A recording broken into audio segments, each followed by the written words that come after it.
போச்சு.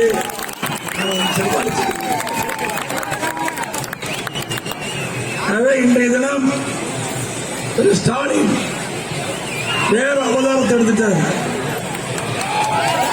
புதிய அவதாரத்தை எடுத்துட்டார். பத்திரிகை எல்லாம் பார்த்திருப்பீங்க நினைக்கிறேன். காலையில பத்திரிகை அதான் செய்தி, அப்படியே வேலை பிடிச்சி பிடிக்கிற மாதிரி ஒரு செய்தி. யாரு? திரு ஸ்டாலின். இயற்கையாக இறைபக்தி இருந்தால்தான் இறைவன் புரிவான். இயற்கையா இறைபக்தி மனதிலே இருந்தால்தான் இறைவன் அருள் புரிவார். இந்த தேர்தலுக்காக போடுகின்ற நாடகம் இறைவன் பார்த்துக் கொண்டிருக்கின்றார். அவரும் நாடகம் போட்டு இந்த தேர்தலில் உங்களுக்கு சரியான தீர்ப்பை கொடுப்பார். ஆகவே தேர்தல் வந்துட்டா எப்படி எல்லாம் நாடகத்தில் வேடம் போட முடியுமோ அத்தனை வேடம் போடக்கூடிய ஒரே தலைவர் திராவிட முன்னேற்ற கழகத்தில் திரு ஸ்டாலின். அதுக்கு டைரக்ஷன், கதை வசனம் டைரக்ஷன் தான் வடநாட்டில் வந்திருக்காரு அசோக் கிஷோர், அவர் தான் டைரக்டர். நடிகராகனா திரு ஸ்டாலின் அவர்கள் நடிக்க ஆரம்பிச்சிட்டார். ஏற்கனவே ஊரூரா போய் மக்கள் கிராம சபை கூட்டம்னு போட்டு ஏற்கனவே நாடகத்தை அரங்கேற்றிட்டார். கோயிலில் கூட வந்து நாடகத்தை அரங்கேற்றினாரு. ஆனா அந்த நாடகம் இங்க எடுபடல. அதனுடைய உண்மையான விசுவம் மக்களுக்கு தெரிஞ்சு போச்சு. நாடகம் எடுபடல.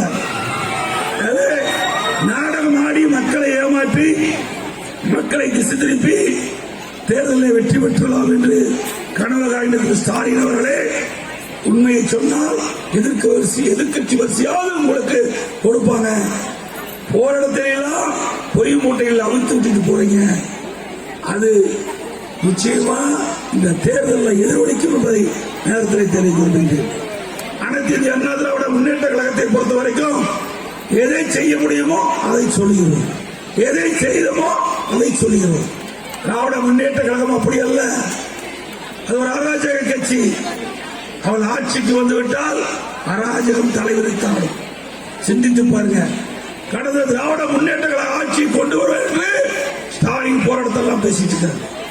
அப்படின்னா அராஜகத்தை கொண்டு வருவாங்க, நில அபகரிப்பு கொண்டு வருவாங்க, கடுமையான மின்வெட்டு கொண்டு வருவாங்க. மக்கள் தாக்கு பிடிக்கும் போது அளவுக்கு சட்ட ஒழுங்கு சீர்குலைவை ஏற்படுத்த முயற்சிவாங்க. எத்தனை நமக்கு தேவையா? தேவையா? சொல்ல மாட்டேங்க. தேவையா? எப்போ நிம்மதியா வாழ்ந்துட்டு இருக்கிறோம். இந்தியாவிலேயே அமைதி பூங்காவாக இருக்கின்ற மாநிலம் தமிழ்நாடு. அதனாலதான் புதிய புதிய தொழிற்சாலை தமிழ்நாட்டில் நாடி வருது. தடையெல்லாம் மின்சாரத்தை கொடுக்கிறோம், சட்ட ஒழுங்கு சிறப்பாக வச்சிருக்கிறோம். ஆகவே தமிழ்நாட்டில் தான் தொழில் துவங்க உகந்த மாநிலம் என்று தொழிலதிபர்கள் முடிவெடுத்து இன்னைக்கு தமிழ்நாட்டில் நோக்கி வந்துட்டு இருக்காங்க. இது எதற்காக சொல்லிட்டு சொன்னால், ஒரு நாடு வளர வேண்டும் என்று சொன்னால், ஒரு நாடு சிறப்படைய வேண்டும் என்று சொன்னால், ஒரு நாடு பொருளாதாரத்தில் மேம்பாடு அடைய வேண்டும் என்று சொன்னால் சட்டம் ஒழுங்கு சிறப்பாக இருக்கணும், தடையெல்லாம் மின்சாரம் இருக்கணும். இரண்டும் வழங்கிட்ட ஒரே மாநிலம் தமிழ்நாடு.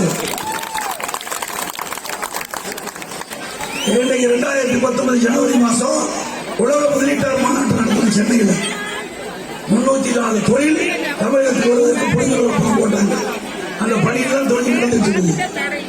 அந்த 304 தொழில் தமிழ்நாட்டுக்கு வரும்போது நேரடியா 5 லட்சம் இளைஞர்களுக்கு வேலை கிடைக்கும், 5 லட்சம் பேருக்கு மறைமுகமா வேலை கிடைக்கும், 10 லட்சம் பேருக்கு வேலை வாய்ப்பு உருவாக்கி தருவதற்காக எங்களுடைய அரசு நடவடிக்கை எடுக்கப்பட்டது.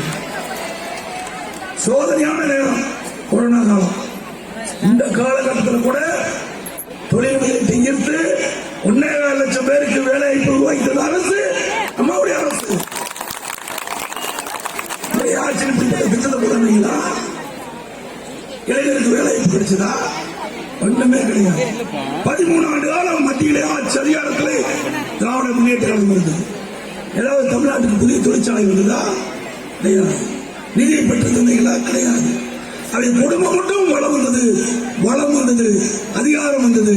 நாட்டு மக்களுக்கு எந்த நன்மை கிடையாது. திமுக வந்தா வீட்டு மக்கள் நன்மை கிடைக்கும். அனைத்து அண்ணா திராவிட முன்னேற்ற கழகம் தொடர்ந்தா நாட்டு மக்களுக்கு நன்மை. புறக்கணிக்க வேண்டும். இந்த தேர்தலில் எங்க போனாலும் போட நினைச்சுக்கிறாங்க. அண்ணா திமுகவை நிராகரிப்பு. நீ என்னப்பா சொல்ற? அனைத்து இந்திய அண்ணா திராவிட முன்னேற்ற கழகத்தை ஆதரிப்போம் என்று எழுதி போட்டுங்க. தீய சக்தி திமுகவை நிராகரிப்போம், வீழ்த்துவோம், புறக்கணிப்போம். பொன்முடிச்செம்மல் புரட்சி தலைவர் எம்ஜிஆர் அவர்களே இந்த தீய சக்தியை ஒழிப்பதற்கு தான் அண்ணா திமுகவை தோற்றுவித்தார். ஆகவே இன்னைக்கு பொன்முடிச்செம்மல் புரட்சி தலைவர் எம்ஜிஆர், புரட்சி தலைவர் அம்மா மறைவுக்கு பிறகு நான் பொறுப்பேற்ற பிறகு 30 ஆண்டு காலம் ஆட்சி செய்த ஒரே கட்சி அனைத்து இந்திய அண்ணா திராவிட முன்னேற்ற கட்சி. நம்ம 30 ஆண்டு காலத்துலதான் தொழில் உலகம் பெரிய இருக்குது. தடையெல்லாம் மின்சாரம் கொடுக்கிறோம், சுகாதார வசதி கொடுக்கிறோம், உணவு தானிய உற்பத்தியில சாதனை படைச்சிருக்கிறோம், உறுப்பு மாற்று அறுவை சிகிச்சை சாதனை, கல்வியிலே புரட்சி மறுமலர்ச்சி, எப்படி போக்குவரத்து துறையில விருதுகள், உள்ளாட்சி துறையில விருதுகள். இன்றைக்கு அதிக அளவில் தேசிய விருதுகள் பெற்ற முதல் மாநிலமாக தமிழ்நாடு திகழ்ந்து கொண்டிருக்கிறது. ஸ்டாலின் அமைச்சர் இருந்தார், எத்தனை விருது வாங்கினார்? நம்முடைய உள்ளாட்சித்துறை அமைச்சர் சகோதரர் வேலுமணி அவர்கள் 100க்கும்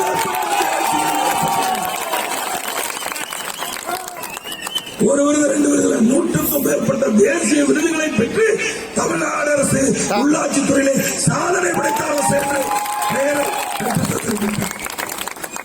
எல்லா துறையிலுமே இன்றைக்கு விருதுகளை பெற்றுக்கிறோம். குடிமராமத்து திட்டம் அதுலயும் நாம தான் முன்னணியில் இருக்கிறோம். இப்போ மழை பெய்ஞ்சிருக்குது, இதுவரைக்கும் இல்லாத அளவுக்கு எல்லா அணைகளும் நிரம்பி இருக்கின்ற காட்சி இந்த ஆண்டு. எனவே இயற்கை நம் பக்கம் இருக்கிறார், இயற்கை நம் பக்கம் இருக்கின்றார். இதுவரைக்கும் இப்படிப்பட்ட வரலாறே கிடையாது. தமிழ்நாட்டில் இருக்கின்ற அனைத்து அணைகளும் நிரம்பி இருக்கின்ற ஒரே ஆண்டு. எல்லா குளம் குட்டை ஏரி அத்தனையும் இன்னைக்கு நிரம்பி இருக்குது. ஆகவே இன்றைக்கு நல்ல ஆட்சி நடைபெற்ற காரணத்தினாலே மீண்டும் நல்ல ஆட்சி தொடர்வதற்காக இறைவன் நமக்கு உடையாக மழையை கொடுத்து நிலத்தடி நீரை உயர்த்தி மக்களுக்கு தேவையான குடியை வேளாண் மற்றும் மக்களுக்கான நீரை இறைவன் வழங்கியிருக்கின்றார். ஆகவே திரு ஸ்டாலின் அவர்களே, நீங்கள் எவ்வளவுதான் பொய் வார்த்தைகளை எடுத்து சொன்னாலும் மக்கள் நம்ப போவதில்லை. என்று சொன்னால் பொன்முடிச்செம்மல் புரட்சி தலைவர் எம்ஜிஆர், புரட்சி தலைவர் அம்மா வழியில என்னென்ன திட்டங்களை கொண்டாதாரோ அத்தனை திட்டங்களும் சிந்தாமல் சிதறாமல் செயல்படுத்தி அவர்கள் சொல்லாத திட்டத்தையும் நாங்கள் செயல்படுத்திக் கொண்டோம். அண்மையிலே விலையில்லா மின்சாரம் வீடுகளுக்கு 100 யூனிட் கொடுக்கின்ற அரசு அம்மாவுடைய அரசு.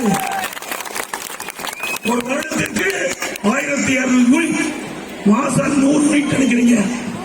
இன்னைக்கு கேரளாவில் ஒரு யூனிட் மின்சாரத்துடைய விலை ₹6.80 வீட்டுக்கு கொடுக்குறாங்க. 100 யூனிட்னா 650 ரூபாய்.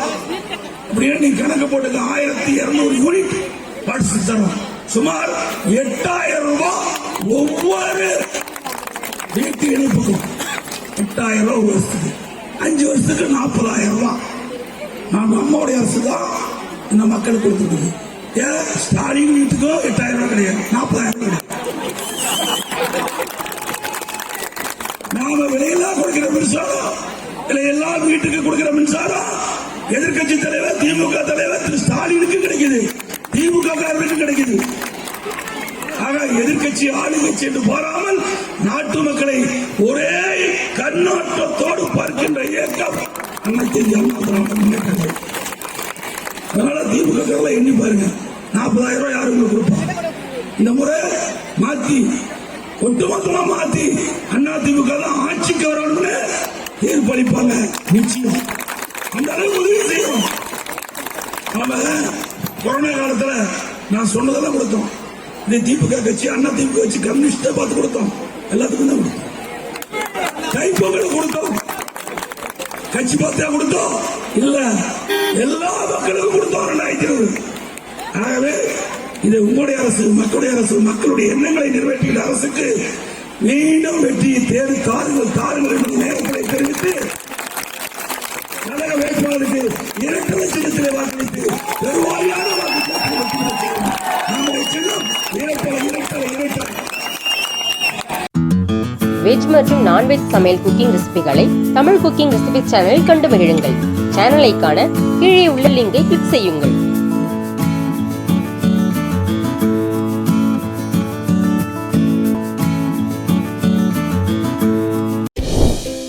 தொடர்ந்து இது போல வீடியோஸ் பார்க்குறதுக்கு கீழே இருக்க சப்ஸ்கிரைப் பட்டனை கிளிக் பண்ணுங்கள்.